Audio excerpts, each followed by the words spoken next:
وہ کون سا شرف ہے جو صرف حضرت عثمان رضی اللہ عنہ کو حاصل ہوا؟ آپ کے علاوہ آج تک کسی انسان کو حاصل نہ ہو سکا اور نہ ہی قیامت تک حاصل ہوگا۔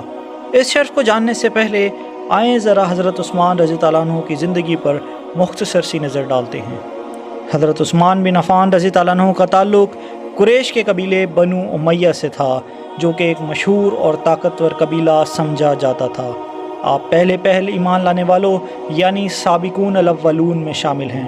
نبوت کے اعلان کو جب 4 سال گزر گئے تو آپ صلی اللہ علیہ وآلہ وسلم نے لوگوں کو اعلانیہ اسلام کی طرف بلانا شروع کیا، جس سے مکہ کے کافر آپ صلی اللہ علیہ وآلہ وسلم اور مسلمانوں کے دشمن ہو گئے اور مسلمانوں پر ظلم کے پہاڑ توڑنے لگے۔ حضرت عثمان رضی اللہ عنہ کے کافر چچا الحکم بن ابی العاص کو آپ کے اسلام لانے کے بارے میں معلوم ہوا تو اس نے آپ پر شدید تشدد کیا اور آپ کو رسیوں سے جکڑ کر مارا پیٹا۔ وہ آپ سے کہتا تھا کہ یہ نیا مذہب چھوڑ دو، مگر آپ رضی اللہ عنہ صبر کرتے اور کہتے جو چاہو کر لو، اسلام کو تو اب نہیں چھوڑوں گا۔ کافروں کا ظلم حد سے بڑھنے لگا۔ مسلمان دین کی خاطر ہر تکلیف برداشت کرتے رہے، لیکن آپ صلی اللہ علیہ وآلہ وسلم ان بے گناہوں پر ظلم و ستم برداشت نہ کر سکے۔ آپ صلی اللہ علیہ وآلہ وسلم نے مسلمانوں کو سکون کی خاطر حبشہ کی طرف ہجرت کا حکم دیا، جو کہ ایک مسیحی ملک تھا، پر یہاں کا بادشاہ نجاشی رحم دل انسان تھا۔ آپ صلی اللہ علیہ وآلہ وسلم کے حکم پر مسلمانوں نے نبوت کے 5ویں سال حبشہ کی طرف ہجرت کی، جس میں 11 مرد اور 4 عورتیں شامل تھیں۔ سیدنا عثمان غنی رضی اللہ عنہ ان کے امیر بنے۔ آپ رضی اللہ عنہ کے ساتھ ان کی زوجہ یعنی آپ صلی اللہ علیہ وآلہ وسلم کی صاحبزادی حضرت رقیہ رضی اللہ عنہا بھی تھیں۔ ان مسلمانوں کو ابھی حبشہ کی طرف ہجرت کیے 3 ماہ ہی گزرے تھے کہ ان تک یہ خبر پہنچی کہ مکہ کے تمام مشرک مسلمان ہو گئے ہیں۔ یہ سن کر وہ بہت خوش ہوئے اور مکہ کی طرف واپس پلٹ آئے۔ مکہ کے پاس پہنچے تو انہیں معلوم ہوا کہ وہ خبر غلط تھی۔ اب انہوں نے واپس حبشہ جانا مناسب نہ سمجھا اور مکہ کے سرداروں میں سے کسی سردار کی پناہ حاصل کر کے مکہ میں داخل ہو گئے۔ مکہ میں ابھی بھی مسلمانوں پر ظلم و تشدد کا نشانہ بنایا جا رہا تھا۔ جب ان کی مصیبتیں حد سے بڑھ گئیں تو اگلے سال آپ صلی اللہ علیہ وآلہ وسلم نے پھر ہدایت فرمائی کہ مسلمان حبشہ کی طرف ہجرت کر جائیں۔ اس بار 100 سے زائد مسلمان مرد اور عورت حبشہ کی طرف روانہ ہوئے۔ اس میں حضرت عثمان رضی اللہ عنہ اور حضرت رقیہ رضی اللہ عنہا بھی تھے۔ یہ ان کی حبشہ کی طرف دوسری ہجرت تھی۔ اس ہجرت کے بعد ایک عرصہ تک مسلمان حبشہ میں سکون سے زندگی بسر کرنے لگے۔ آپ صلی اللہ علیہ وآلہ وسلم کے مدینہ ہجرت کرنے سے کچھ عرصہ قبل یہ پھر مکہ پہنچے۔ نبوت کے 13ویں سال آپ صلی اللہ علیہ وآلہ وسلم نے مسلمانوں کو ہدایت کی کہ وہ ہجرت کر کے یثرب چلے جائیں۔ وہاں کے رہنے والے زیادہ تر لوگ مسلمان ہو چکے تھے۔ انہوں نے آپ صلی اللہ علیہ وآلہ وسلم کو یثرب آنے کی دعوت دی اور یہ عزم ظاہر کیا کہ وہ مرتے دم تک آپ صلی اللہ علیہ وآلہ وسلم کی مدد اور حفاظت کریں گے۔ ان لوگوں کو اس لیے انصار یعنی مددگار کہا جاتا ہے۔ آپ صلی اللہ علیہ وآلہ وسلم کے حکم پر مسلمانوں نے مدینہ کی طرف ہجرت شروع کی، جس میں حضرت عثمان رضی اللہ عنہ، حضرت رقیہ رضی اللہ عنہا اور آپ کے بیٹے عبداللہ بھی شامل تھے۔ مدینہ میں مسلمانوں کو پانی کی سخت مشکل درپیش تھی۔ مدینہ میں میٹھے اور صاف پانی کا صرف ایک ہی کنواں تھا، جس کا نام بئرہ روما تھا، جس کا مالک ایک یہودی تھا۔ وہ پیسے لیے بغیر کنویں سے پانی نہیں لینے دیتا تھا، جس سے مسلمانوں کو شدید مشکل درپیش تھی۔ آپ رضی اللہ عنہ نے 20,000 درہم میں وہ کنواں کافر یہودی سے خرید کر مسلمانوں کے لیے وقف کر دیا۔ ابتدا میں مسجد نبوی بہت چھوٹی سی تھی۔ مسلمانوں کی تعداد میں اضافہ ہوا تو نبی کریم صلی اللہ علیہ وآلہ وسلم نے ارادہ فرمایا کہ ساتھ والی زمین مسجد کے لیے خرید لی جائے۔ آپ صلی اللہ علیہ وآلہ وسلم نے اعلان فرمایا، کوئی ہے جو اس زمین کو خرید کر مسجد میں شامل کر دے اور بدلے میں جنت لے لے۔ اس پر حضرت عثمان رضی اللہ عنہ آگے بڑھے اور 10,000 درہم میں زمین خرید کر مسجد کے لیے پیش کر دی۔ ہجرت کے دوسرے سال رمضان میں بدر کا معرکہ پیش آیا۔ اس موقع پر آپ صلی اللہ علیہ وآلہ وسلم کی صاحبزادی یعنی حضرت عثمان رضی اللہ عنہ کی زوجہ شدید بیمار تھیں۔ آپ صلی اللہ علیہ وآلہ وسلم نے ان کی دیکھ بھال کے لیے حضرت عثمان رضی اللہ عنہ کو مدینہ میں چھوڑ دیا اور فرمایا، تمہیں اس شخص کے برابر ثواب ملے گا جو لڑائی میں شریک ہوگا۔ تم یہاں رہ کر رقیہ کی تیمارداری کرو۔ جس روز بدر کا معرکہ ہوا اور مسلمانوں کو فتح نصیب ہوئی، اسی روز مدینہ میں حضرت رقیہ رضی اللہ عنہا کا انتقال ہو گیا۔ حضرت رقیہ کے انتقال سے حضرت عثمان بہت غمگین رہنے لگے اور کہتے تھے کہ افسوس، رسول اللہ صلی اللہ علیہ وآلہ وسلم سے میرا رشتہ ٹوٹ گیا۔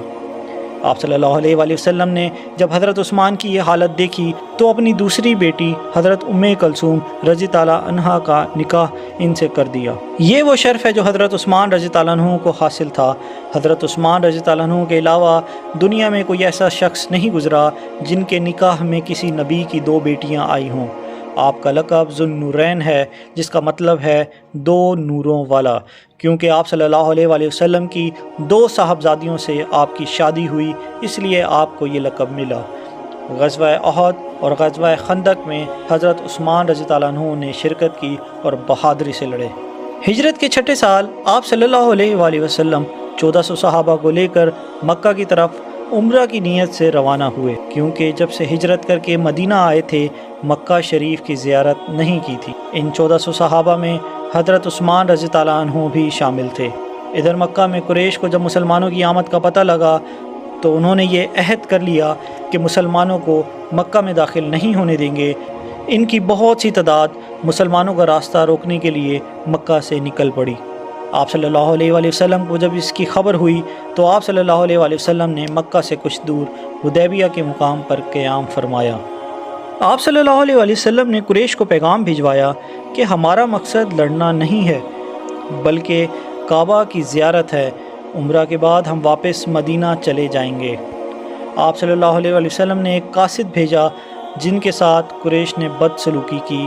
اب آپ صلی اللہ علیہ وآلہ وسلم نے حضرت عثمان رضی اللہ عنہ کو بھیجا۔ قریش مکہ کے ساتھ حضرت عثمان رضی اللہ عنہ کے قریبی تعلقات تھے۔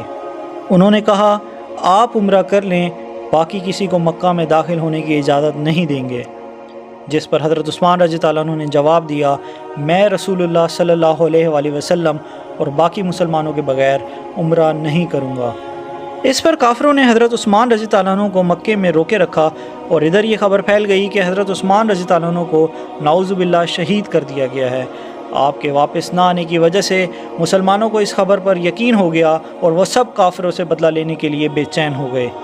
مسلمانوں کے پاس جنگ کا کوئی سامان نہ تھا، جبکہ دوسری طرف ہزاروں کفار اپنی پوری طاقت سے حملہ کر سکتے تھے۔ آپ صلی اللہ علیہ وآلہ وسلم نے ببول کے ایک درخت کے نیچے اپنے تمام صحابہ سے بیعت لی کہ حضرت عثمان رضی اللہ عنہ کا بدلہ لینے کے لیے لڑیں گے اور مرتے دم تک پیچھے نہیں ہٹیں گے۔ اس بیعت کو بیعت رضوان کہا جاتا ہے، کیونکہ اس میں شامل ہونے والوں سے اللہ تعالیٰ نے اپنے راضی ہونے کا اعلان فرمایا۔ یہ اعلان قرآن پاک کی سورہ فتح میں ہے۔ بیعت کے بعد مسلمان لڑائی کی تیاری کر رہے تھے کہ حضرت عثمان رضی اللہ عنہ وہاں پہنچ گئے۔ انہیں زندہ سلامت دیکھ کر مسلمان بہت خوش ہوئے۔ ادھر مسلمانوں کا جوش و جذبہ دیکھ کر کافر مسلمانوں سے صلح کرنے پر آمادہ ہو گئے۔ انہوں نے چند شرائط پر مسلمانوں سے صلح کر لی۔ یہ معاہدہ صلح حدیبیہ کے نام سے مشہور ہے۔ معاہدے کی ایک شرط یہ بھی تھی کہ مسلمان اس سال عمرہ نہیں کریں گے مگر اگلے سال عمرہ کرنے کے لیے آ جائیں۔ آپ صلی اللہ علیہ وآلہ وسلم تمام صحابہ کو ساتھ لے کر واپس چلے گئے۔ بیعت رضوان کے بعد حضرت عثمان رضی اللہ عنہ نے غزوہ خیبر، فتح مکہ اور حنین کی لڑائی میں بھی شرکت کی۔ حنین کی لڑائی کے بعد غزوہ تبوک کا معرکہ پیش آیا۔ روم کا بادشاہ مدینہ پر حملہ کرنا چاہتا تھا۔ آپ صلی اللہ علیہ وآلہ وسلم نے آگے بڑھ کر اس کا مقابلہ کرنے کا ارادہ فرمایا اور ایک بڑا لشکر جمع کر لیا۔ اس لشکر کے لیے خوراک، ساز و سامان، ہتھیاروں اور سواری کا انتظام ایک مسئلہ تھا۔ اس لیے آپ صلی اللہ علیہ وآلہ وسلم نے مسلمانوں سے دل کھول کر چندہ کرنے کا اعلان کیا اور فرمایا ایسا کرنے والوں کے لیے جنت ہے۔ یہ وہ موقع تھا جس میں حضرت ابوبکر رضی اللہ عنہ نے گھر کا پورا، حضرت عمر فاروق رضی اللہ عنہ نے گھر کا آدھا سامان پیش کیا۔ حضرت عبد الرحمن بن عوف رضی اللہ عنہ نے 40,000 درہم دیے۔ باقی صحابہ نے بھی جتنا ہو سکتا تھا اللہ کی راہ میں صدقہ کیا، مگر حضرت عثمان رضی اللہ عنہ نے سخاوت میں ہر کسی کو پیچھے چھوڑ دیا۔ آپ نے شام کے لیے قافلہ تیار کر رکھا تھا جس میں 200 اونٹ اور 30 کلو کے قریب چاندی تھی۔ آپ نے یہ سب صدقہ کر دیا۔ اس کے بعد 1000 دینار نقد لے کر آئے اور انہیں نبی کریم صلی اللہ علیہ وآلہ وسلم کی آغوش مبارک میں رکھ دیا۔ آپ صلی اللہ علیہ وآلہ وسلم نے انہیں ہاتھوں میں لیا اور فرمایا، آج کے بعد عثمان جو بھی کر لیں انہیں ضرر نہ ہوگا۔ حضرت عثمان رضی اللہ عنہ مسلمانوں کے تیسرے خلیفہ بنے اور تقریباً 12 سال تک خلافت کی۔ حضرت عثمان غنی کا ایک عظیم کارنامہ یہ بھی تھا کہ انہوں نے تمام مسلمانوں کو قرآن پاک کی ایک قرأت پر جمع کر دیا، حرم شریف میں توسیع کروائی۔ آپ نے خانہ کعبہ پر پہلی بار نہایت قیمتی غلاف چڑھایا، اس سے پہلے معمولی غلاف ہوا کرتا تھا۔ آپ کے دور میں بہت کام ہوئے اور اسلام نے خوب ترقی کی۔ جب آپ کو خلافت ملی تو آپ کی عمر تقریباً 70 سال تھی۔ آپ بہت خوبصورت تھے اور ہمیشہ صاف ستھرا لباس پہنتے تھے، بہت زیادہ صفائی پسند تھے۔ جس دن سے مسلمان ہوئے تھے ہر روز غسل فرماتے تھے، خوشبو بہت پسند تھی، قرآن پاک کی تلاوت کا بہت زیادہ شوق تھا۔ ہر سال حج کے لیے جاتے تھے مگر آخری سال باغیوں کے محاصرے کی وجہ سے حج پر نہ جا سکے۔ جب وحی نازل ہوتی تو اکثر آپ صلی اللہ علیہ وآلہ وسلم انہیں لکھنے کے لیے بلایا کرتے تھے۔ قرآن کے بہت بڑے عالم اور حافظ تھے۔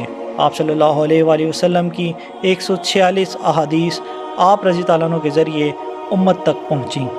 شریعت کے مسائل سے بخوبی واقف تھے، حیا کے پیکر تھے، فرشتے بھی آپ رضی اللہ عنہ سے حیا کرتے تھے۔ کوئی دن ایسا نہیں گزرتا تھا جس میں وہ خیرات نہ کرتے ہوں۔ جب حضرت علی رضی اللہ عنہ اور حضرت فاطمہ رضی اللہ عنہا کی شادی کا موقع آیا تو حضرت علی رضی اللہ عنہ نے اپنی زرہ حضرت عثمان رضی اللہ عنہ کو بیچی۔ حضرت عثمان رضی اللہ عنہ نے اس رقم کے ساتھ وہ زرہ بھی ان کو تحفے میں واپس کر دی۔ اپنی خلافت میں بیت المال سے کبھی 1 درہم بھی نہ لیا، جبکہ وہ ہر سال 5000 درہم لے سکتے تھے۔ آپ کا دور اسلام کی عظیم فتوحات اور عظیم کاموں کی وجہ سے سنہرے لفظوں میں یاد کیا جاتا ہے، سوائے ان کی شہادت کے۔ آپ کو 82 سال کی عمر میں ان کے گھر میں شہید کر دیا گیا۔ آپ اس وقت قرآن پاک کی تلاوت فرما رہے تھے۔ آپ رضی اللہ عنہ کو جنت البقیع میں دفن کیا گیا۔